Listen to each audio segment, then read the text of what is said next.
সকালবেলা উঠেই দেখো প্রচুর বৃষ্টি হচ্ছে। মা তো আজকে যেতেই পারলো না বাড়িতে, তো কি আর করবে। তো তারপর একটু হলেও বৃষ্টিটা কিন্তু কম হয়েছে, আর এখন দেখো যাচ্ছে মাছ ধরতে। ওই যে আমাদের পাশের বাড়ির থেকে একজনকে ডেকেছিলাম একটু মাছটা ধরে দেওয়ার জন্য, যেহেতু প্রচুর মৌরালা মাছ হয়েছে, তো সেই জন্য মৌরালা মাছ পেয়েছে। তো আমি তো আর যেতে পারছি না, তো সেই জন্য বড় মাসিমাকে বললাম যে আমার ক্যামেরাটা একটু নিয়ে যাও, মানে ফোনটা, যে কি মাছ পড়েছে সেটাই দেখানোর জন্য, আর সাথে আমিও দেখব।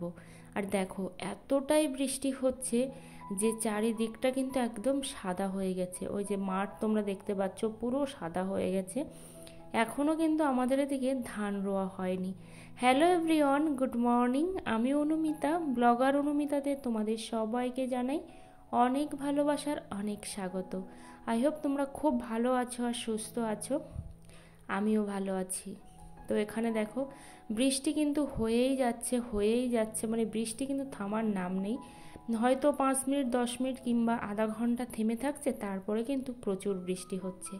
আর এই যে বর্ষামুখর সকালে যদি এরকম একটু মাছ ধরা যায় তাহলে তো কিন্তু কথাই নেই।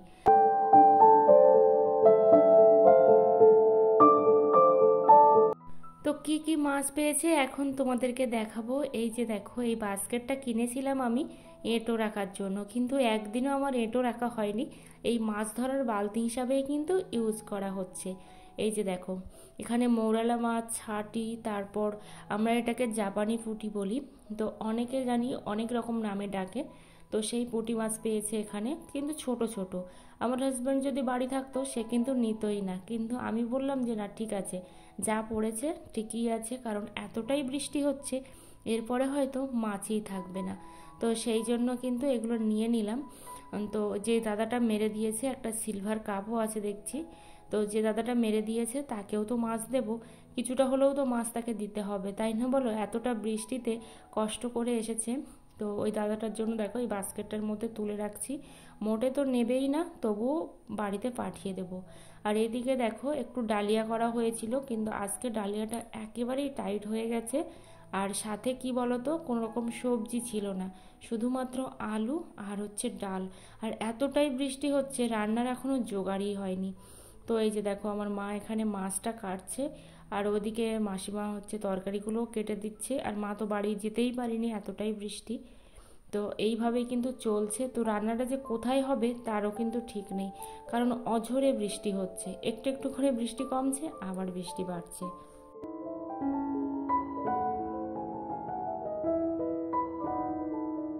তো যেহেতু অনেকটাই দেরি হয়ে যাবে, আর গ্যাসের অবস্থাটা যে কতটা কী আছে আমি জানি না, কারণ আমার হাজব্যান্ড গেছিলো সোনারপুরে, এখনও বাড়িতে আসেনি। তো সেই জন্য যদি হঠাৎ করে গ্যাসটা শেষ হয়ে যায়, গ্যাসটা নিয়ে আসার মতো কেউ হবে না। তো সেই জন্য অনেকটা কষ্ট করেই কিন্তু রান্না করতে হচ্ছে, মানে খুব ভয়ে ভয়ে, এই আর কি। তো মাছটা আমি ভেজে নিচ্ছি, আর বাকি মাছগুলো মা ওদিকে কাটছে, আর আমি বললাম যে এখানে কিছুটা বসিয়ে দিই। তো আজকে আমি তোমাদেরকে বলবো যে ইওলো ডলার আসলে ইউটিউবে, তো সেই ইওলো ডলার থেকে কি কোনো রকম আর্নিং হয়? তো একটাই কথাই বলবো যে না, আর্নিং হয় না। আবার বলবো যে আর্নিং হয় না সেটা ভুল, কারণ যেখানে হয়তো তুমি $5 $10 কিংবা $100 ইনকাম করতে, সেখানে হয়তো হার্ডলি তোমাকে $1 দিতে পারে কিংবা $1/2 দিতে পারে। এমনই একটা জিনিস ইওলো ডলার। তো এবার বলবো যে ইওলো ডলার কেন আসে, আর এই ইওলো ডলার মানে আসলে সেটাকে তোমরা রিমুভ করবে কি করে। তো এই ইওলো ডলারটা আসে হচ্ছে যদি আমাদের, মানে যেহেতু ইউটিউবে কমিউনিটির গাইডলাইন্স আছে, তো সেই গাইডলাইন্সগুলো কিন্তু লঙ্ঘন করলেই ইওলো ডলার চলে আসবে, যাদের মনিটাইজেশন অন হয়েছে, ঠিক আছে। তো এই ইওলো ডলার যখন আসে, যে আমরা কোনো কিছু কাটছি, মাছ কাটাটাকে অতটা ফ্যাক্টর করে না আমি দেখেছি, কিন্তু কোনো রকম প্রাণী বা বড় মুরগি, হাঁস কিংবা কোনো রক্ত, এই টাইপের কিছু দেখালে কিন্তু ইউরো ডলার আসে। তো এখানে দেখো অঝোরে বৃষ্টি হচ্ছে, আর রান্না করার মতো কোনো পজিশান নেই। এই যে দেখো এত বৃষ্টি হচ্ছে, তো বৃষ্টিটা একটু স্লো হয়ে গেছে তখনই তোমাদেরকে যদিও দেখাচ্ছি, মানে অবস্থা ভীষণই খারাপ।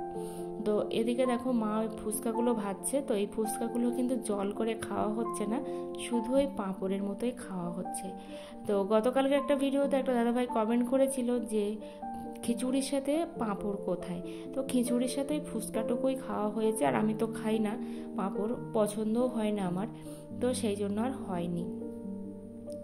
তো ইউরো ডলার যদি আসে, তোমরা ইউরো ডলারটাকে রিমুভ করবে কি করে? তো অনেক সময় কিন্তু টাইটেলের জন্য ইউরো ডলার আসতে পারে, যে কোনো রকম টাইটেলে মিস্টেক আছে, তো সেই জন্য কিন্তু ইউরো ডলার আসতে পারে। যদি তোমরা 2বার 4বার টাইটেল ট্যাগ এগুলোকে চেঞ্জ করে দিয়ে দেখতে পারো যে ইউরো ডলারটা যাচ্ছে কিনা।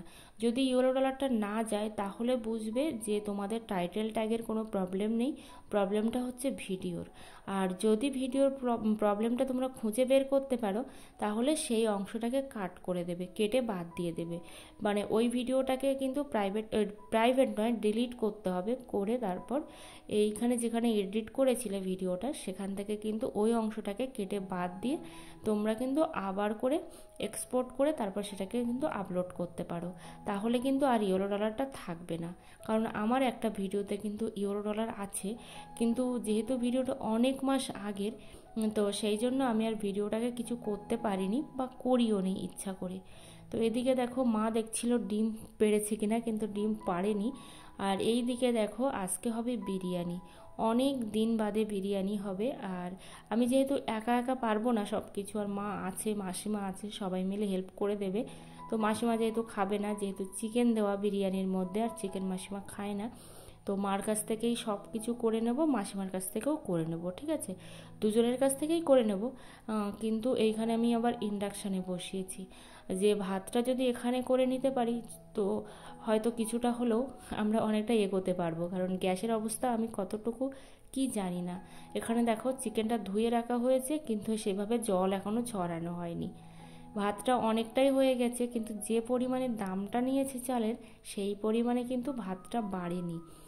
তো সেই জন্য আমি ভালোও লাগছে না, কারণ আমি দেখেছি অনেক চাল আছে খুব বাড়ে কিন্তু ভাতে, আবার অনেক চাল আছে যতই দামি হোক না কেন একটুও বাড়ে না। তো আমি কিন্তু এভাবে রান্না করেই বিরিয়ানি করি, আর আমার বিরিয়ানিটা খুবই একটা ফেভারিট জিনিস, বরাবরের জন্যই বিরিয়ানিটা আমার ভালো লাগে, যেখান থেকে খাওয়া শিখেছি, ঠিক আছে। আর যখন খেতে পারতাম না তখনকার ব্যাপার আলাদা ছিল। তো এখানে আস্তে আস্তে চিকেনগুলো আমি দিয়ে দিচ্ছি। তো তোমাদের যদি ইউটিউব সম্পর্কে কোনো রকম প্রবলেম হয় অবশ্যই আমাকে কমেন্ট করে জানাতে পারো। আর আবারও যদি তোমরা আমার মানে ফোন নাম্বারটা চেয়ে থাকো তাহলে কিন্তু দেবো, অনেক দিন হলো আমি ফোন নাম্বার দিই না ভিডিওতে, আগে দিতাম, তো সেই হিসাবে আর দেওয়া হয় না। আর চেষ্টা করব সবার কমেন্টে রিপ্লাই দেওয়ার টাইম মতো, আসলে দিয়ে উঠতে পারি না নেটওয়ার্কের প্রবলেমের জন্য। আমি বারবারই একটাই কথা তোমাদেরকে বলি। তো দেখো চিকেনটা আমার রান্না হয়ে গেছে, কিন্তু একটু ঝোলটা বেশি হয়ে গেছে, তো কী আর করা যাবে, কিচ্ছু করার নেই, ঝোলগুলো সব আলাদা করে রেখে দিয়েছি। আর এখানে দেখো সেই হাঁড়িটা আর পাইনি, যেহেতু হাঁড়িটা আমার আমার হাজব্যান্ড হচ্ছে সব প্যাক করে রেখে দিয়েছে কার্টুনের মধ্যে, যেহেতু প্রচুর ইঁদুর বাড়িতে, তো সেই জন্য এখানে দেখো এই ভাতের হাঁড়িতেই বিরিয়ানি বসিয়েছিলাম আজকে। ওই যে যেমন অবস্থা তেমন ব্যবস্থা করতে হয়। আর এখানে আমি এত কিছু নিয়েছি কেন বলো তো, জাস্ট শো আপ, তোমাদেরকে দেখানোর জন্য যে একটা বিরিয়ানির মধ্যে আমি কত কিছু নিয়ে বসেছি। এবার এইটা সবাইকে দেখানো হয়ে গেলে তারপর সবাইকে কিন্তু আস্তে আস্তে ডিস্ট্রিবিউট করে দেব। সবাই অনেক ভালো থেকো, সুস্থ থেকো, আর দেখা হচ্ছে পরের ভিডিও।